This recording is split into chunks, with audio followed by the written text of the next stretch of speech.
আসসালামু আলাইকুম প্রিয় এইচএসসি শিক্ষার্থীবৃন্দরা, তোমাদের সামনে এইচএসসি পরীক্ষা আর সামনে এইচএসসি পরীক্ষা তথ্য যোগাযোগ পদ্ধতি আইসিটি বিষয় নিয়ে তোমরা অনেকে চিন্তিত। বিশেষ করে চিন্তিত তোমরা হচ্ছে চতুর্থ অধ্যায় নিয়ে, কারণ চতুর্থ অধ্যায়ের থিওরি লেকচারগুলো তোমরা হয়তো এতদিনে অলরেডি কমপ্লিট করেছো, কিংবা আমাদের চ্যানেলে অলরেডি থিওরি লেকচারগুলো দেওয়া আছে, প্লাস এইচটিএমএল কোডিংয়ের উপর একাডেমিক ক্লাসগুলো দেওয়া আছে। এগুলো করার পর সমস্যা হচ্ছে তোমাদের সৃজনশীল প্রশ্ন সলভ করতে। তাই এই সমস্যা সমাধানের জন্য আমরা 2024 সালের কিছুই সৃজনশীল প্রশ্ন তোমাদেরকে সলভ করে দেখাচ্ছি। তা আমরা এবার আলোচনা করব 2024 সালের রাজশাহী বোর্ড 2024 সাল। রাজশাহী বোর্ড 2024 সালে আমাদের একটা উদ্দীপক আছে, সেই উদ্দীপকের মধ্যে চিত্র 1 আছে এবং চিত্র 2 আছে, মানে দুইটা ওয়েব পেজ বোঝানো হয়েছে, একটা ওয়েব পেজ 1 একটা ওয়েব পেজ 2। প্রথমে আমাদের যে ওয়েব পেজ 1টা আছে তার উপর ভিত্তি করে গ নাম্বার প্রশ্ন করেছে, এবং দ্বিতীয় যে ওয়েব পেজ 2টা আছে তার উপর ভিত্তি করে ঘ নাম্বার প্রশ্ন করেছে। আমরা ওয়েব পেজ 1টা একটু ব্যাখ্যা করি। ওয়েব পেজ 1 এ দেখতে পাচ্ছি আমরা এখানে একটা বক্সের মধ্যে, অর্থাৎ ওয়েব পেজের মধ্যে আমাদের হচ্ছে এখানে 4টা লেখা আছে। ফার্স্ট অফ অল তোমার দেখছে এখানে বুক লিস্ট, আমাদের কি লিখছে বুক লিস্ট। এটা আসলে কি হবে এইচটিএমএল এ? এটা হচ্ছে আমাদের একটা প্যারাগ্রাফ বোঝাচ্ছে, এবং প্যারাগ্রাফটা আমাদের নিচে একটা আন্ডারলাইন দেওয়া আছে এবং লেখাটা একটু বোল্ড করা আছে, মানে মোটা করে প্রদর্শন করা আছে বুক লিস্ট লেখাটা, অর্থাৎ বি ট্যাগ দিয়ে বোল্ড করতে হবে এবং ইউ ট্যাগ দিয়ে আন্ডারলাইন দিতে হবে। তারপর দেখতে পাচ্ছি বাংলা, ইংলিশ, আইসিটি নামে 3টি সাবজেক্টের তালিকা তৈরি করা হয়েছে, যেখানে 3টাই আমাদের আনাদার লিস্টের মধ্যে পড়েছে, কিন্তু 3টা 3 ধরনের টাইপ। প্রথমটা দেখতে পাচ্ছি একটা গোল বৃত্তটা ভরাট করা আছে, সেটাকে বলা হবে ডিস্ক টাইপ। দ্বিতীয়টার ক্ষেত্রে আমাদের একটা চারকোনা বক্স আছে, এটাকে বলা হবে হচ্ছে স্কোয়ার টাইপ। আর তৃতীয়টার ক্ষেত্রে একটা গোল বৃত্ত আছে কিন্তু এটা ভরাট করা নাই, এটা হবে আমাদের সার্কেল টাইপ। তো এই ক্ষেত্রে আমরা এখন আলোচনা করব হচ্ছে কি ফার্স্টে এই যে গ নাম্বার প্রশ্নটা আছে তার হচ্ছে উত্তরটা আর কি, ঠিক আছে। অর্থাৎ গ নাম্বার প্রশ্নটা বলছে চিত্র 1 এর মতো ওয়েব পেজ তৈরির জন্য এইচটিএমএল কোড লিখো। অর্থাৎ এই চিত্র 1 এর আমরা এখন ওয়েব পেজ তৈরি করার জন্য এইচটিএমএল কোডটা লিখবো। এইচটিএমএল কোড লিখতে গেলে আমাদের ফার্স্টে যেটা দিয়ে শুরু করতে হবে সেটা হচ্ছে গিয়ে ডক টাইপ এইচটিএমএল। এই লেখাটা আমাদের আসলে লিখলেও হয় না লিখলেও হয়, এটা আসলে আমাদের এইচটিএমএল এর ডকুমেন্টের কোনো অংশ না, কিন্তু এটা আমাদের লেখা জরুরি, কারণ এটা দ্বারা এইচটিএমএল এর সর্বশেষ ভার্সন অর্থাৎ লেটেস্ট ভার্সন HTML5 কে মেনশন করে, এই জন্য আমরা এটা উল্লেখ করব। ডক টাইপ এইচটিএমএল লেখার পর আমাদের HTML করার জন্য HTML নামের ট্যাগ নিব, আর যে কোনো ট্যাগ লিখতে গেলে বেসিক যে কাঠামোটা আছে সেটা আমাদের উল্লেখ করতে হয় HTML এর ক্ষেত্রে। অর্থাৎ HTML ট্যাগের পর আমাদের বেসিক কাঠামোতে হেড ট্যাগটা উল্লেখ করতে হবে, তারপর হচ্ছে আমাদের টাইটেল উল্লেখ করতে হবে। এই টাইটেলের মধ্যে আমাদের এই পেজটার নাম কি ওয়েব পেজ 1, তাই আমরা টাইটেলের মধ্যে আমরা উল্লেখ করে দেব ওয়েব পেজ 1, এটা আমাদের উল্লেখ করে দেব। তারপর আমাদের কি হবে টাইটেল ক্লোজ, হেড অংশে আর কোনো কাজ নেই, তাই আমরা কি করব এখানে হেড অংশটা ক্লোজ করে দেব। এরপর আমাদের শুরু হবে মূল ওয়েব পেজের কাজটা, যেটা আমাদের হবে বডি অংশের মধ্যে। বডি অংশের মধ্যে প্রথমে লেখা আছে বুক লিস্ট, মোটা এবং আন্ডারলাইন। এটার জন্য আমরা প্রদর্শন করার জন্য নিব হচ্ছে প্যারাগ্রাফ ট্যাগ পি। পির মধ্যে আমাদের লেখাটা মোটা করার জন্য বি ট্যাগ নিব এবং আন্ডারলাইনের জন্য ইউ ট্যাগ নিব। বি আমরা চাইলে পরেও নিতে পারবো, আগে ইউ নিতে পারবো, এটা কোনো সমস্যা না, আগে পরে হলে কোনো প্রবলেম নেই। আমাদের তারপরে কি লিখতে হবে এখানে বুক লিস্ট আমরা লিখে দিব। লেখার পর এখানে আমাদের ক্লোজিং এর সময় যে ট্যাগটা লাস্টে নিয়েছি সেটা আগে ক্লোজ করতে হবে, অর্থাৎ ইউ আগে ক্লোজ হবে, তারপর আমাদের বি ক্লোজ হবে, তারপর আমাদের পি ট্যাগ প্যারাগ্রাফ ক্লোজ হবে। তাহলে আমাদের এই অংশটুকুর কাজ শেষ। ওকে, এরপর আমাদের পরবর্তী অংশে যাব, সেটা হচ্ছে 3টা তালিকা আছে। প্রথম তালিকাটা আমাদের হচ্ছে আনঅর্ডার লিস্টের, তাই আমরা এখানে ইউএল ট্যাগ নিব। এটা আনঅর্ডার লিস্টে কোন টাইপ, সেটা হচ্ছে ডিস্ক টাইপ, তাই আমরা টাইপ দিয়ে এখানে ইনভার্টেড কমার ভিতর ডিস্ক লিখে দিব। আর এইটার যে আইটেমটা আছে বাংলা, সে আইটেমটা উল্লেখ করার জন্য একটা এলআই ট্যাগ নিতে হবে। এলআই মানে লিস্ট আইটেম। তারপর আমরা এখানে লিখে দেব হচ্ছে বাংলা, এরপর আমরা এখানে এলআই ট্যাগটা ক্লোজ করব, তারপর আমাদের এখানে ইউএল ক্লোজ করে দেবো, কারণ আনঅর্ডার লিস্টের এই কাজটা আমাদের কমপ্লিট।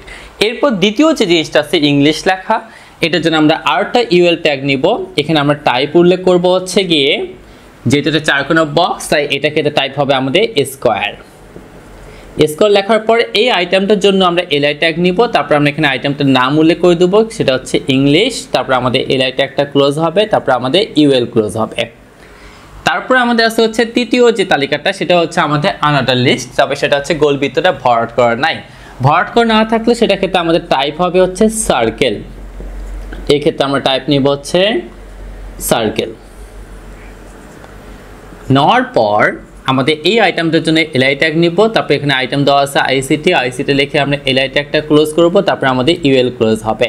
তাহলে আমাদের প্রথমে ওয়েব পেজ 1 এর পুরোপুরি কাজটা কমপ্লিট হয়ে গেছে, তাই আমরা শেষে কি করব, বডি ক্লোজ করব এবং HTML ক্লোজ করব। তাহলে আমাদের হচ্ছে গ নাম্বার প্রশ্নের উত্তরটা কমপ্লিট।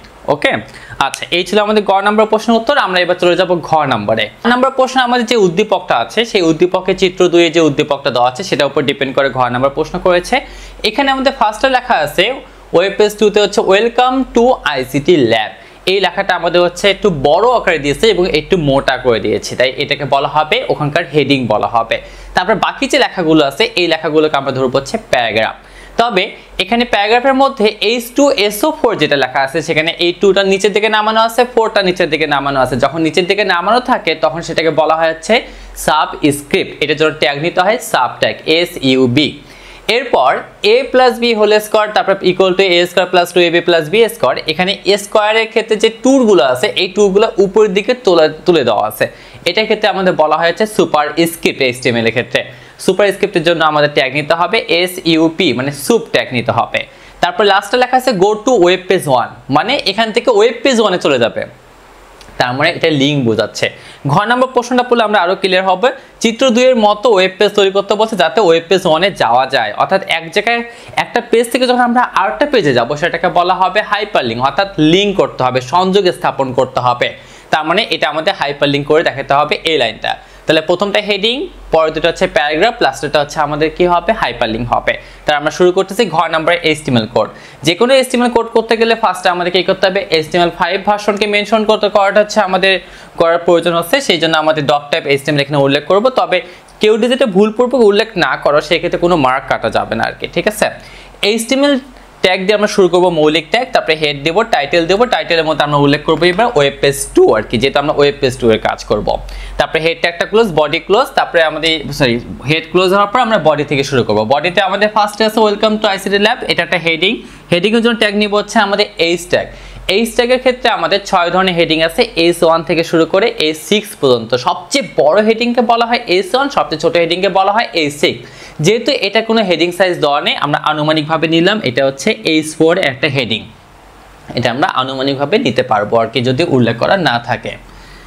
তারপর আমরা এখানে কি লিখে দেবো, যেটা লেখা আছে সেটা লিখে দেবো ওয়েলকাম টু আইসিটি ল্যাব।